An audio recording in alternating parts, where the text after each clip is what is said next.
Hi, my name is Sandeep Gaur. हम ये series देख रहे हैं जिसमें हम एंथ्रोपोलॉजी के सोशल एंथ्रोपोलॉजी का यूनिट है मैरिज, इसके क्वेश्चंस को डील कर रहे हैं, इसके कंसेप्ट को समझने की कोशिश कर रहे हैं। मैरिज हम इसमें देखें तो हमारा एक क्वेश्चन है कि मैरिज जो है वो यूनिवर्सल इंस्टीट्यूशन है या नहीं है। इसका मतलब पूरी दुनिया में मैरिज नाम का इंस्टीट्यूशन सभी जगह फॉलो किया जा रहा है या सिर्फ कहीं कहीं पर। इसको वेरियस एंथ्रोपोलॉजिस्ट ने इस चीज को डिफाइन करने की कोशिश की है। हमारे अलग अलग एंथ्रोपोलॉजिस्ट, सोशियोलॉजिस्ट इस चीज को डिफाइन करते हैं कि मैरिज एक यूनिवर्सल फिनोमिना है या कोई इंडिविजुअल सोसाइटीज में एग्जिस्ट करता है, कहीं कहीं नहीं होता है। इस चीज को हम अलग अलग एग्जाम्पल से समझने की कोशिश करेंगे। मैरिज जनरली एक यूनियन, एक सोशली सैंक्शनड यूनियन होता है इंडिविजुअल्स के बीच में, दो लोगों के बीच में एक सोशली सैंक्शनड, जिसे हमारे समाज ने मान्यता दे रखी है कि ऐसा एक साथ होता है, यूनियन होता है, इसको हम मैरिज कहते हैं, जो कि रेगुलेट करता है सेक्सुअल रिलेशंस को। कौन किसके साथ सेक्सुअल रिलेशंस लीगली सामाजिक तरीके से मेंटेन कर सकता है, इसको हमारे मैरिज से रेगुलेट होता है। रिप्रोडक्शन, कौन किसके साथ बच्चे पैदा कर सकता है, इस चीज को भी हमारी जो मैरिज शो करती है। और किनशिप, अपने घर के और सारे रिलेशंस को भी डिफाइन हमारी मैरिज करती है। इसमें अगर हम देखें तो बहुत सारे एंथ्रोपोलॉजिस्ट हुए, जैसे Edward Tylor, Malinowski, Radcliffe Brown, इन लोगों ने, इन एंथ्रोपोलॉजिस्ट ने मैरिज को एक यूनिवर्सल फिनोमिना बताया है, जबकि कहीं कहीं हमें एक्सेप्शंस इसके देखने को मिलेंगे, अपवाद देखने को मिलेंगे, उन्हें भी हम देखेंगे।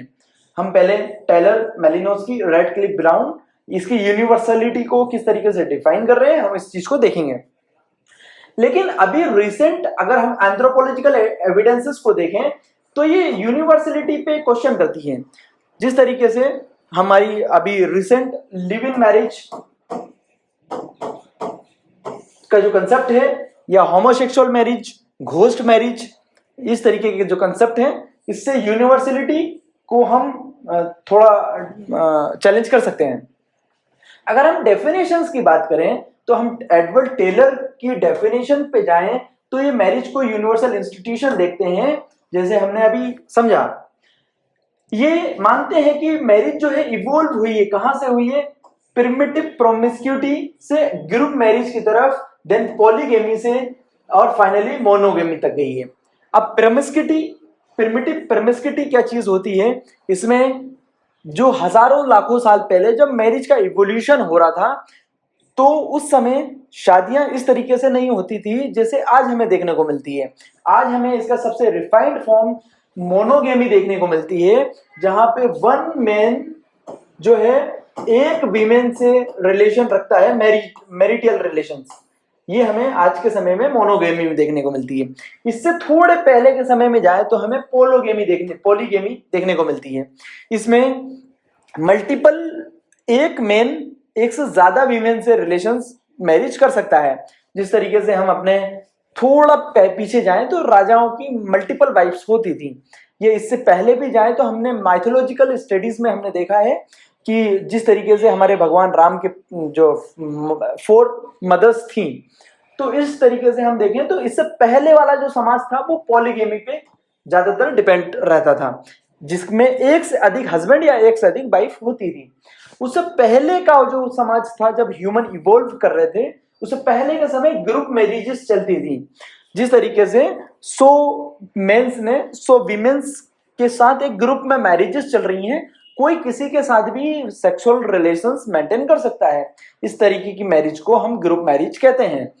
इससे पहले के समय में प्रिमिटिव प्रोमिस्क्यूटी होती थी, जहां पे मैरिज नाम का कंसेप्ट बस इवोल्व ही हो रहा था, जहां पे किसी का कोई एक स्ट्रिक्ट रेगुलेशन नहीं था, किसी भी चीज का, कोई किसी के साथ भी सेक्सुअल रिलेशंस मेंटेन कर रहा था, just like in the animal society. तो इस तरीके से हमारी प्रिमिटिव प्रोमिस्क्यूटी से चलते चलते हम ग्रुप मैरिज में पहुंचे, देन पॉलीगेमी में, और आज फाइनली हम मोनोगेमी में आ चुके हैं। इस चीज को हमारे एडवर्ड टेलर ने एक्सप्लेन किया है। तो हमारे एडवर्ड टेलर कहते हैं कि ये एक यूनिवर्सल इंस्टीट्यूशन है। अब हम ब्रोनिस्ला मेलिनोस्की की डेफिनेशन को फोकस करते हैं। इन्होंने भी कहा है कि जो मैरिज है ये कॉन्ट्रैक्ट है, किस चीज का, प्रोडक्शन का और अपब्रिंगिंग ऑफ चिल्ड्रन का। ये एक सेक्सुअल रेगुलेशन का कॉन्ट्रैक्ट है जिसमें दो स्पाउसेस हैं, एक पेयर है, एक कपल है, वो अपने सेक्सुअल रिलेशंस को रेगुलेट कर सकता है और अपब्रिंगिंग ऑफ चिल्ड्रन, दोनों मिलके बच्चों का पालन पोषण करते हैं, बच्चों की अपब्रिंगिंग करते हैं। तो ये मेलिनोस्की जी हैं, ये फंक्शनलिस्ट हैं। ये किसी भी चीज का फंक्शनल बिहेवियर देखते हैं कि वो सोसाइटी में क्या रोल प्ले कर रही है। कोई भी इंस्टीट्यूशन है तो वो सोसाइटी में कौन सा रोल प्ले कर रहा है, इस चीज को ब्राउनलिस मेलिनोस्की देखने की कोशिश करते हैं।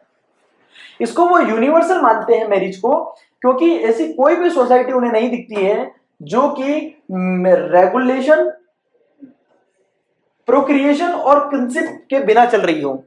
इसलिए वो मानते हैं कि प्रोक्रिएट करना, रिप्रोड्यूस करना और फिर बच्चों की अपब्रिंगिंग करना ये हर सोसाइटी का टेक पार्ट है। और उन्हीं के कुछ रिलेटिव्स भी होते हैं, उनको हम किनशिप कहते हैं, संबंधी भी होते हैं। इसलिए वो इन 2-3 फॉर्म्स पे, रेगुलेशन, प्रोक्रिएशन पे, किनशिप पे, अपब्रिंगिंग ऑफ चिल्ड्रन, ऐसे कंसेप्ट्स के ऊपर वो कहते हैं कि ये तो दुनिया की हर सोसाइटी में होता है, इसके बिना कोई सोसाइटी नहीं चलती है। तो वो कहते हैं कि मैरिज एक यूनिवर्सल फिनोमेना है। अब हम अगर रेडक्लिफ ब्राउन की डेफिनेशन को बात करें तो ये स्ट्रक्चरल फंक्शनलिस्ट के रोल को बताते हैं। ये हमने जैसे बताया है, ये स्ट्रक्चरल फंक्शनलिस्ट हैं। इसलिए ये किसी भी चीज को, उसके इंस्टीट्यूशन, कोई भी चीज अगर हो रही है तो वो अपने इंस्टीट्यूशन को किस तरीके से मजबूत करेगी, स्टेबिलिटी, अपने इंस्टीट्यूशन की स्टेबिलिटी की तरफ ज्यादा इनका फोकस है, इंडिविजुअलिटी से। तो ये बताते हैं कि मैरिज एक है सोसाइटी की स्टेबिलिटी के लिए बहुत जरूरी है। मैरिज को एक ऐसा इंस्टीट्यूशन बताया है जो सोसाइटी की स्टेबिलिटी के लिए जरूरी है।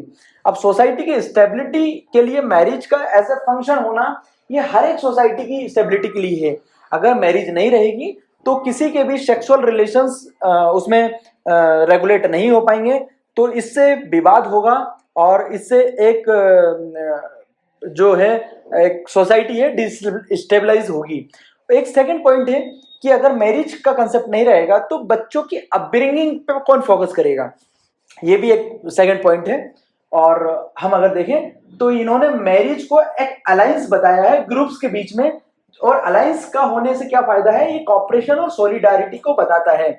आप दो फैमिलीज के बीच में एक परस्पर सहयोग का एक माहौल बनता है, इससे कॉपरेशन, एक साथ सहयोग का इसमें कंसेप्ट आता है, और एक सॉलिडारिटी, एक दूसरे का समर्थन करते हैं। अगर हम जॉर्ज पीटर मर्डॉक की डेफिनेशन देखते हैं जो 1949 में दी गई है सोशल स्ट्रक्चर के नाम से, इन्होंने क्या किया, इन्होंने 250 सोसाइटीज, पूरी दुनिया की 250 सोसाइटीज, अलग अलग समाजों का, और इन्होंने स्टडीज की हैं। जॉर्ज पीटर मर्डॉक जी कहते हैं कि इन्होंने बताया कि मैरिज तो हर सोसाइटी में है, marriage is universal on the basis of 250 societies they have studied. और इन्होंने कहा है कि मैरिज जो है, जो यूनियन होता है किसी दो इंडिविजुअल्स के बीच को, इसको सोशली सैंक्शन करते हैं, सामाजिक इसको लेजिटिमाइज करती है। ये सेक्सुअल कोहैबिटेशन को का भी एक बेसिस है। दो लोग, दो अपोजिट जेंडर के लोग एक साथ रह करके सेक्सुअल कोहैबिटेशन करेंगे, इकोनॉमिक कोऑपरेशन करेंगे, दोनों एक दूसरे, दोनों अपने फाइनेंशियल रिसोर्सेस को, अपने रिसोर्सेस को आपस में शेयर करेंगे और चाइल्ड रियरिंग करेंगे, दोनों मिलकर के बच्चों का पालन पोषण करेंगे। तो इस चीज को जॉर्ज पीटर मर्डॉक ने कहा है कि ये तो यूनिवर्सल फिनोमेना है। अगर हम देखें तो कौन कौन से आर्गुमेंट्स हैं जो यूनिवर्सलिटी के अगेंस्ट हैं, कुछ ऐसे हम आर्गुमेंट्स देने की कोशिश करेंगे जो इसका क्रिटिसिज्म है कि ये एक यूनिवर्सल इंस्टीट्यूशन नहीं है। हम इसका एक्सेप्शन देखते हैं केरल के नायर्स में, नायर्स ऑफ केरला। हम इसको देखते हैं कि इनके पास एक कंजुगल फैमिली नहीं होती है, सेक्सुअल रिलेशन और चाइल्ड रियरिंग बच्चों के पालन पोषण का काम है, और सेक्सुअल रिलेशंस जो कोहैबिटेशन का जो कंसेप्ट है, कोहैबिटेशन, एक साथ दो स्पाउसेस का, कपल्स का रहने का जो कंसेप्ट है, वो यहाँ पर काम नहीं करता है। नायर्स ऑफ केरला में जो हम कहते हैं कोहैबिटेशन का कंसेप्ट नहीं है, यहाँ पे विजिटिंग हस्बैंड का कंसेप्ट है। सो ये भी चैलेंज करता है इस चीज को। और चाइल्ड रेयरिंग, जो बच्चे के पालन पोषण का काम है, वो उसके मदर के ब्रदर करते हैं, मामा करते हैं, ना कि बायोलॉजिकल फादर। तो ये एक इसका एक्सेप्शन है कि हम जिस तरीके की डेफिनेशन देने की कोशिश करते हैं मैरिज की, वो यहाँ पे फिट नहीं बैठती है। अब हम कैथलीन गो की डेफिनेशन पे फोकस करेंगे। हम अगर देखें इसमें तो अल्टरनेटिव फॉर्म्स हैं मैरिज के। सिंगल पेरेंट फैमिलीज होती हैं, ये भी हमारे मैरिज के जो प्रचलित फॉर्म्स हैं, यूनिवर्सलिटी ऑफ मैरिज को चैलेंज करता है। अगर हम देखें, सिंगल पेरेंट भी अपने बच्चों को पाल रहे हैं, जिस तरीके से हम देखें तो बॉलीवुड में करण जौहर ऐसा, और मल्टीपल लोग ऐसा कर रहे हैं। एक लिव इन रिलेशंस भी एक इसको यूनिवर्सलिटी ऑफ मैरिज को चैलेंज करते हैं। लिव इन रिलेशंस में दो individuals without marrying each other साथ रहने का निर्णय लेते हैं, और वो अगर चाहते हैं तो वो प्रोक्रिएशन भी करते हैं, बच्चे भी अपने पैदा करते हैं। लेकिन वो जिस तरीके से हम अगर लिव इन मैरिज का अगर एग्जांपल लें तो हमारे पास रोनाल्डो एक बहुत अच्छा एग्जाम्पल है, जो लिव इन मैरिजेस में मल्टीपल जो बच्चे हैं उनके हैं। सेम सेक्स रिलेशंस हैं, सेम सेक्स मैरिज हैं, इसमें भी होमोसेक्सुअल मैरिजेस में हम देखते हैं कि ये भी हमारी यूनिवर्सलिटी के अगेंस्ट है। तो ये सभी चीजें जो है हमारे क्वेश्चन करती है हमारी यूनिवर्सलिटी को।